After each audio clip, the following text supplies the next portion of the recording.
আমরা এমন এক সমাজে বাস করছি যেখানে প্রতিনিয়ত নারী ও শিশুরা ভয়, আতঙ্ক এবং নিরাপত্তাহীনতার মধ্যে জীবন কাটাচ্ছে।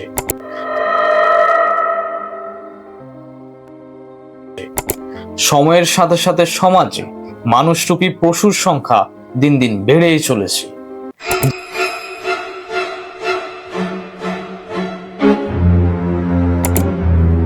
যেখানে দর্শন একটি শব্দই মাত্র, কিন্তু তার পেছনে লুকিয়ে থাকা হাজারো আর্তনাদ, ভাঙা জীবন আর শেষ না হওয়া দুঃস্বপ্ন।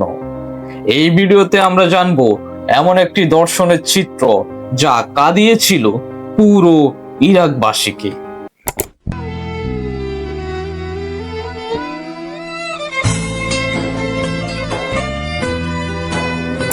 তার বয়সটা কিন্তু 14 পের হয়নি, কিন্তু 4 জন আমেরিকান সেনা সদস্য তাকে নির্মমভাবে ধর্ষণ এবং হত্যা করে।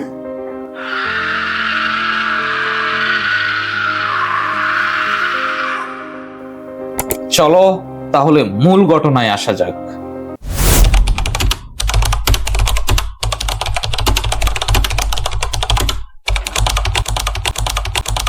বাগদাদ থেকে প্রায় 32 কিলোমিটার দক্ষিণে অবস্থিত একটি গ্রাম যার নাম হচ্ছে ইউসুফিয়া। সেই গ্রামের এক দম্পতি যার নাম কাসিম ও পকরিয়া।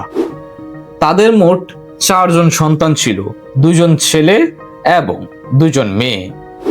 2 মেয়ের নাম হচ্ছে ছোট মেয়ে হাদিল এবং বড় মেয়ে জানাবি, এবং 2 ছেলের নাম হচ্ছে মোহাম্মদ এবং আহমদ। তাহলে মূল ঘটনায় আসা যাক। তারিখটি ছিল 12 মার্চ 2006। অন্যান্য দিনের মতোই কাসিম এবং পকরিয়া দম্পতি দিনের কাজ শুরু করেন। পকরিয়া ছেলে এবং মেয়েদের জন্য নাস্তা তৈরি করেন। কাসিম তার 2 পুত্র মোহাম্মদ এবং আহমদকে স্কুলে যেতে তৈরি হতে সাহায্য করেন। তাদের বড় মেয়ে জানাবিকে নিরাপত্তাজনিত কারণে স্কুলে যেতে দেওয়া হয় না। কাসিম এবং পকরিয়া দম্পতি স্বপ্ন দেখতেন দ্রুত এ অস্থিরতা কেটে যাবে, তারা আবার তাদের মেয়েকে স্কুলে পাঠাতে পারবে। সেদিন সকালে তাদের ছোট মেয়ে হাদিল বাড়ির প্রাঙ্গণের বাগানে খেলছিল। মেয়েটার অভ্যাস ছিল ফুল কুড়ানো, গাছ নিয়ে খেলা করা। অন্যদিকে মোহাম্মদ ও আহমদ বাবা মায়ের কাছ থেকে বিদায় নিয়ে স্কুলের দিকে রওনা হয়। কে জানতো ভাগ্যের এই নির্মম পরিহাসে সেই দিনই তাদেরকে পরিবার থেকে চিরতরে আলাদা করে দেওয়া হবে। জানাবিদের গড় থেকে প্রায় 200 মিটার দূরেই ছিল আমেরিকান সেনাদের নিরাপত্তা তল্লাশির চৌকির অবস্থান, সংক্ষেপে যাকে আমরা চেক পোস্ট বলে সম্বোধন করি। ইরাকে মার্কিন সেনারা কি করছে এর উত্তর খুঁজতে হলে যেতে হবে একটু পেছনে।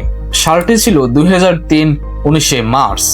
তৎকালীন আমেরিকার প্রেসিডেন্ট জর্জ ডব্লিউ বুশ সন্ত্রাসবাদ এবং অবৈধ রাসায়নিক অস্ত্র মজুদের অভিযোগ এনে গ্রেট ব্রিটেন, অস্ট্রেলিয়া, পোল্যান্ড সহ অন্যান্য দেশের সাথে জোট গঠন করে ইরাক আক্রমণের ঘোষণা দেন। যৌথ এই বাহিনী ইরাকি প্রেসিডেন্ট সাদ্দাম হোসেনের পতন ঘটায়। সাদ্দামের একনায়কতন্ত্র থেকে ইরাকিদের মুক্তি দিয়ে সেখানে গণতন্ত্র প্রতিষ্ঠা করার কথা থাকলেও মার্কিন বাহিনী ইরাকে থিতু হয়। জায়গায় জায়গায় বসানো হয় চেকপোস্ট। জানাবিদের বাড়ির কাছে যে চেকপোস্টটি ছিল সেটা ছিল সেই রকম একটি।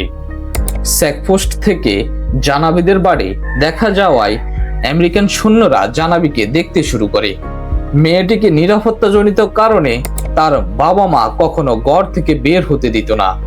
বাগানে ছোটাছুটি করা কিংবা ছোট বোনটির সাথে খেলা করা, মাকে ঘরের কাজে সাহায্য করাই ছিল তার একমাত্র কাজ। তারপরেও সে চেকপোস্টের সৈন্যদের চোখ এড়াতে পারেনি। সে জানাবিকে দীর্ঘদিন ধরে পর্যবেক্ষণ করার পর ঘর থেকে বের করে আনতে আমেরিকান সৈন্যরা মরিয়া হয়ে ওঠে। সেই দলে ছিল স্টিভেন গ্রেন, পল কর্টেজ, জেমস বার্কার এবং স্পেলম্যান। হঠাৎ করেই কোনো কারণ ছাড়া চেকপোস্টের সৈন্যরা জানাবির বাড়িতে হানা দিত। রাসায়নিক সরঞ্জাম এবং অস্ত্র খোঁজার অজুহাতে। আসলে উদ্দেশ্য ছিল ভিন্ন। সেটা পরিষ্কার হয় একদিন যখন এক সেনা সদস্য জানাবীর গায়ে হাত দেয়। ততদিনে সেনা সদস্যদের তার প্রতি অশুভ ইঙ্গিত যেন দৈনিক কাজ হয়ে গেছে। জানাবীর বয়স মাত্র 14 বছর। লজ্জা ও হীনমন্যতায় কেঁপে উঠে সে। আহত চোখে সে ওই মানুষরূপী পশুদের নিষ্ঠুরতা সহ্য করে। এর মধ্যে জানাবীর বাবা কাশিমকে তার প্রতিবেশীরা মেয়ের ব্যাপারে সৈন্যদের থেকে সাবধান থাকতে বলেন। কাশিম এই সাবধান বাণীকে পাত্তা না দিয়ে তিনি বলেন, ও এখনো বাচ্চা মেয়ে, ওর কিছু করবে না ওরা। কাশিমের বাবুনাকে ভুল প্রমাণ করে এরপর যা হলো তা বর্ণনা করা খুবই দায়ী। পরে অবশ্য জানাবীর প্রতি সেনা সদস্যদের কুরুচিপূর্ণ আচরণ বেড়ে গেলে তিনি সিদ্ধান্ত নেন তার মেয়েকে প্রতিবেশী আঙ্কেলের বাড়িতে রেখে আসবেন। এরপর থেকে জানাবি সেখানে ঘুমাতো। চেকপোস্টের সৈন্যরা এটা দেখতে পায়। তখন তারা একটি পরিকল্পনা করে। যখন জানাবির ছোট 2 ভাই স্কুলে যাবে তখন বাবা মা সহ প্রথমে জানাবিকে ধর্ষণ এবং পরে হত্যা করবে। 12ই মার্চ সকালবেলা নিরাপত্তা তল্লাশি চৌকির সদস্য স্টিভেন গ্রিন, পল কর্টেস, জেমস বার্গার এবং স্পেলম্যান কার্ড খেলছিল। গ্রিন এবং কর্টেজ তখন জানাবিকে ধর্ষণ এবং পুরো পরিবারকে হত্যার পরিকল্পনা করে। যেহেতু পুরুষ মাত্র একজন জানাবির বাবা, তাদের বাসায় এটি একটি সহজ টার্গেট। সেনা সদস্যরা এই টার্গেট মাথায় রেখে অন্যান্য দিনের থেকেও আজকে অধিক পরিমাণে মদ্যপান করে। নেশাগ্রস্ত অবস্থায় তারা বিক্ষুব্ধ আচরণ করতে শুরু করে। এর মধ্যে বার্কার বলে, চলো ওই মেয়েটাকে দর্শন করি এবং কিছু ইরাকি মারে।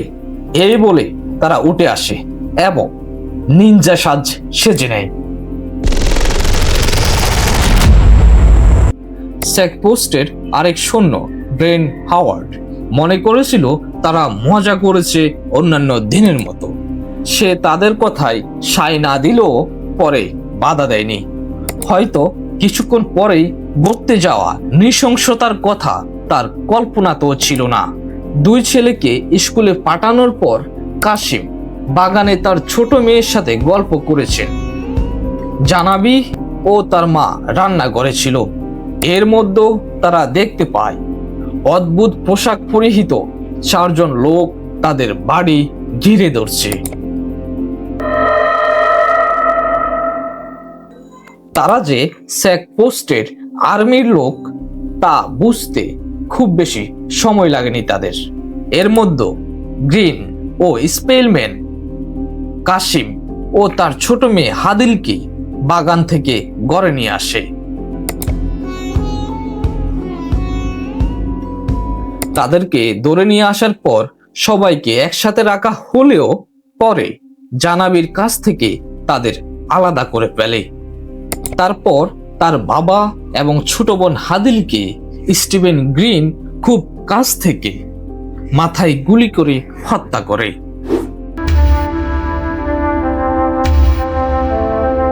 অন্যদিকে কর্টেজ এবং বার্কার পর্যায়ক্রমে জানাবিকে দর্শন করে।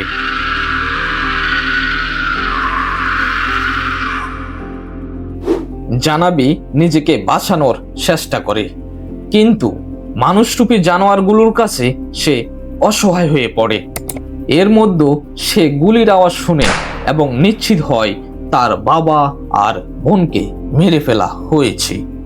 একদিকে গণদর্শনের যন্ত্রণা, অন্যদিকে পরিবারের সবচেয়ে কাছের মানুষগুলোকে হারানোর শোক। জানাবির অবস্থা কেমন হয়েছিল তা বর্ণনাহীন।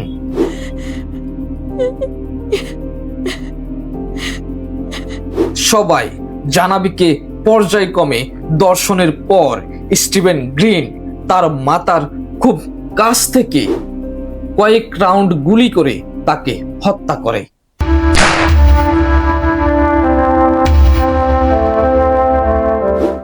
এবং তার মাথার মগজ দেয়ালে ছিটকে পড়ে। জানাবীর নিথর দেহ পড়ে থাকে মেঝেতে।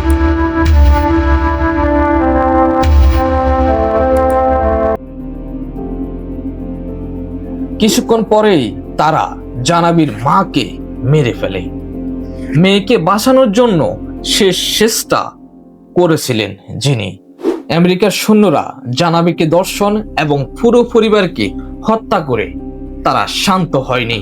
প্রমাণ লোপাটের জন্য মৃতদেহগুলো পুড়িয়ে দেয়।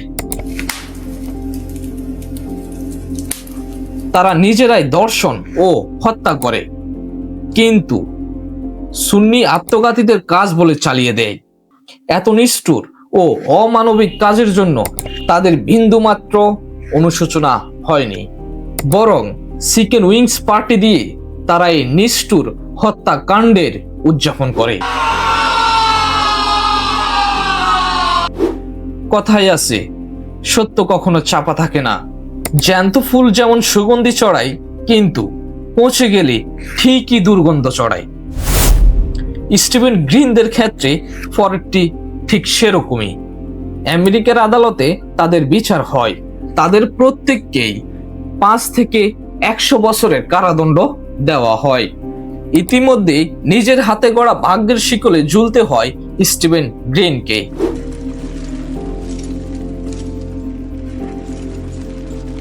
যে কিনা ইরাকবাসীদের মানুষ বলে মনে করত না।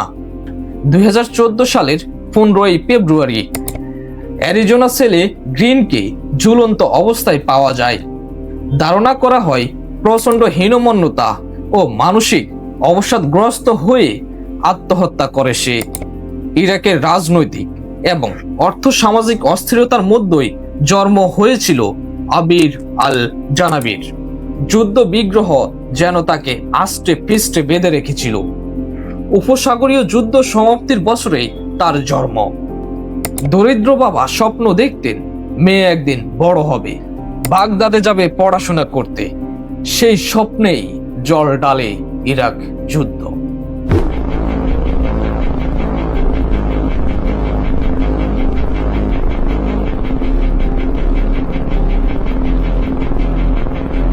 সেই বছরই নিরাপত্তার কথা ভেবে জানাবীকে স্কুলে পাঠানো বন্ধ করে দেন তার বাবা মা।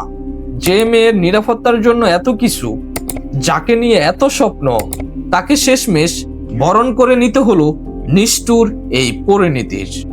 পৃথিবীর বিভিন্ন প্রান্তে ছড়িয়ে ছিটিয়ে থাকা অসংখ্য জানাবী, যারা যুদ্ধ বিগ্রহের বলি হয়ে একাকী এবং হীনমন্যতায় জীবনযাপন করছে, কিংবা তাদের পৃথিবীর বর্বরতা বাঁচতে দেয়নি।